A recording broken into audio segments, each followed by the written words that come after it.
This video is sponsored by Vezi. So, before we get into the finer details of this one, I highly recommend you check out my video on the last broadcast, because besides wanting to avoid repetition when it comes to found footage films, it sets up a slight bit of context for the American found footage surge that preceded it.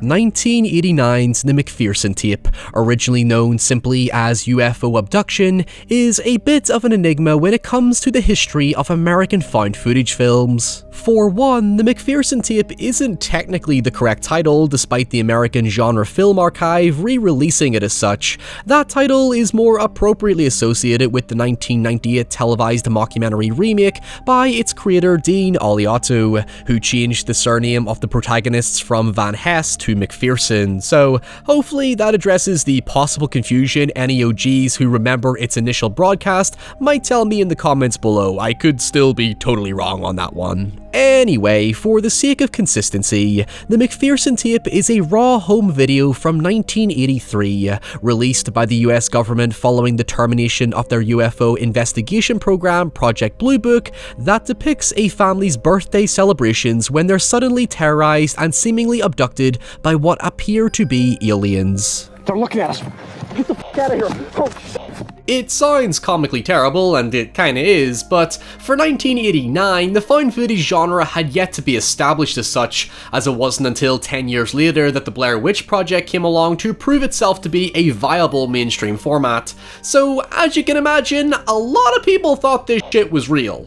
Today, it honestly feels like a borderline parody of the subgenre, with the vapid, hammy performances screaming and shouting at nothing, and well, I mean, just look at the aliens. They look like kids in cheap Halloween costumes. In fact, in an interview with the Found Footage Critic, its creator revealed it literally was children in Halloween costumes, and since found footage was yet to be established, Alioto had people contacting him trying to obtain the rights to this mysterious footage, with it even appearing at the UFO Congress convention in 1993, which was mistaken as genuine. I've left a link below if you're interested in reading into the specifics behind the production. Hell, the original materials were destroyed in a distribution warehouse fire, so the movie itself is quite literally found footage in its own right. Now, for clarity, the McPherson tape wasn't the first found footage film. That honor goes to 1961's The Connection, about a filmmaker exploring heroin addiction. And hell, globally speaking, the McPherson tape wasn't even the first found footage horror, as that honor goes to Guinea Pig, which plays the unholy card of supposedly capturing real sadistic torture. And before you ask, no, you can right off. There is no way in hell I'm covering the Guinea Pig saga if I'm ever going to have a monetizable YouTube channel. So that leaves us asking, what makes the McPherson tape so important to the history of the American found footage genre? Well, in my humble opinion, given Hollywood's explosive capitalization on the market, the McPherson tape, indirectly or not, helped become the spark that would ignite the modern hysteria used in later found footage films, as well as further pioneering the pure cinema verite-esque roots that gave way to, let's call it, fictional realism. As a piece of filmmaking, the McPherson tape certainly takes some relative credit in establishing the semi-anti-structure of the genre, at least when it comes to Western horror movies. Like the last broadcast, it's fair to say it was ahead of its time, as it wasn't until a decade later did anyone attempt to capture that same feeling of unrelenting authenticity that made found footage so unique.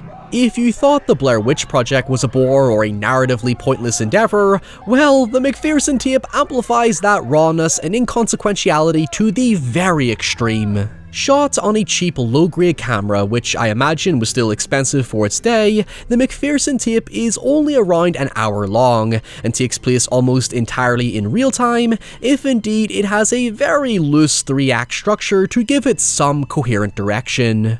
If the question you're waiting for me to answer is it scary? I'm actually more inclined to lean on it being bleak than anything else. Just a reminder at this point, as we go along, please leave your thoughts in the comments below, including what I should cover next, and lastly, here are a few words from this video's sponsor, Vessi. I've been wearing Vessi shoes for about 2 years now, and they continue to prove both comfortable and reliable for the unpredictable Irish weather I frequently experience. Heading into winter, which is an almost constant condition here in Ireland, Vessis became my go-to everyday sneaker for dealing with cold, wet terrain while maintaining my dapper aesthetic, at least that's what I call it. Thanks to their unique Dymatex dual climate material, not only do Vessis provide me with lightweight cushion stability and a breathable fit for constant use 7 days a week, I'm not ashamed to admit I rarely change shoes, but they adapt to the temperature to keep my feet either cool or warm without giving me dreaded smelly feet syndrome. Better yet, these bad boys are 100% waterproof, making them perfect for walking my dog Barney through marshy, muddy, wet grass and puddles that make up most of the Irish landscape. Vessis are genuinely my favourite all-year-round shoe for both indoor and outdoor occasions,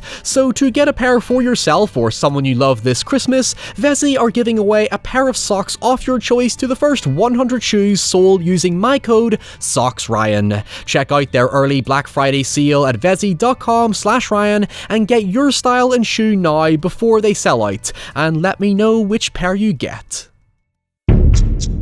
I usually like to give every topic I review a USP of sorts, and this one here is just how immensely fearful I was for the characters, in particular the 5-year-old whose birthday it is and her grandmother, both of whom attempt to reduce tensions and keep everyone calm, while the 2 testosterone-fueled eldest sons Eric and Jason pull out their shotguns to shoot some pesky aliens. I couldn't have picked a worse way to phrase that. The way I see it, the film has 3 loose intervals that are signified each time the grandmother encourages the family to gather around the dinner table to take their attention away from their fears. The film begins with pleasantries around the dinner table, like you're reminiscing on your favourite nostalgic family pastime.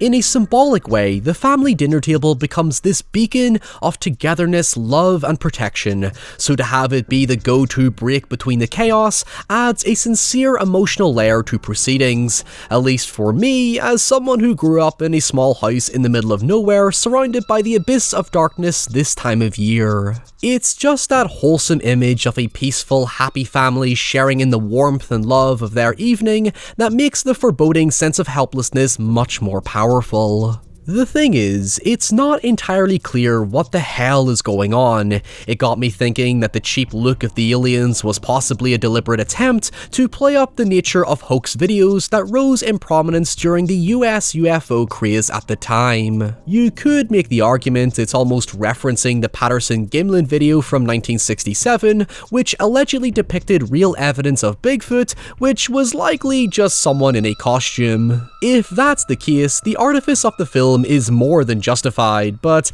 let's be honest, given the whole idea of the film was to produce something that could be mistaken as genuine, it probably was just down to their limited budget. Furthering that, the Grey Alien did become the most prolific account of what extraterrestrials supposedly look like after the whole Betty and Barney Hill debacle, so again, it kind of fits perfectly within the time of its release. Although that doesn't exactly account for the decent production values of the UFO itself, which I assume sucked up the entire budget. And don't get me started on the god-awful shotgun sound effects that took me out of the immersion more than anything else.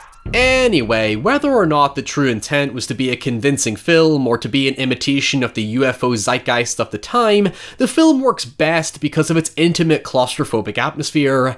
I can't really say much about it narratively because there isn't a whole lot to it, but as an airtight bottle film, it has a really compelling discomfort to it.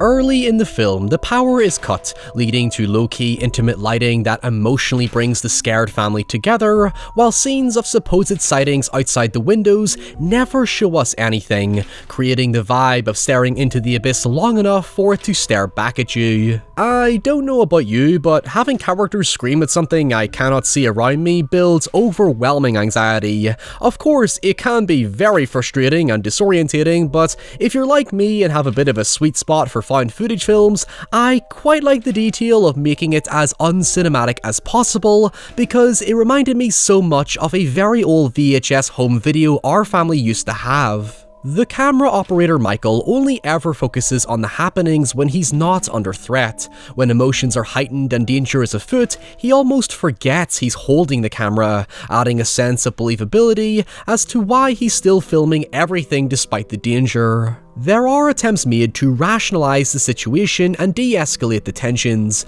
like maybe it was a film set, maybe it was just a prank bro, maybe the video is actually a hoax and everyone is just a shit actor, which would be a great source of relief if a feeling of betrayal given how worried I was for the innocent daughter and grandmother. There's even a playfulness around the three older brothers early in the film that made me think they were in on the hoax to bag themselves some profit and publicity, and the rest of the family are genuinely giving real reactions, which makes sense given both Eric and Jason seem just a little too in control of the situation at first, as we're about to see. Eventually, Eric and Jason seemingly kill one of the aliens and bring it inside before returning outdoors to locate Eric's truck in a bid to escape. During this, the remaining family try to distract themselves until help arrives, but upon venturing outside, given how long Eric and Jason have been away, they are nowhere to be seen, forcing the family back inside to seemingly await their fate. Now, before we get to the ending, I will say I did get a very good laugh out of seeing Michael find the alien's corpse missing, and the grandmother's reaction being more worried that it'll mess up her clean house like some dirty rodent than because it's a potentially harmful alien, which to me personally was the utter embodiment of how my mother would react. Soon after, the grandmother convinces Michael to just put down the camera and come to the dinner table, having grown exhausted by the ordeal. At this point, what's striking to me is that rather than a sense of futility or hopelessness, there's a calmness and warmth that slowly returns to the family as they pick up the pieces of their once happy evening. However, the aliens then slowly creep into frame and the camera cuts out. It's an effective conclusion from the perspective that all this family did was stay together and stay put, and yet despite their unity, it doesn't help them overcome a threat that simply can't be ignored. There's an essence of burying your head in the sand and hoping the problem just goes away, except they were sitting ducks this whole time to intruders that don't discriminate who their victims are. It isn't so much about a family in the wrong place at the wrong time, more so than it is a danger landing in the right place at the right time.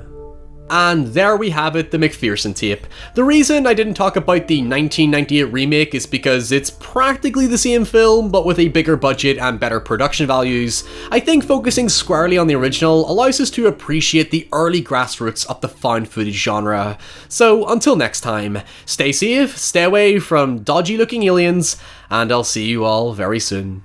Bye.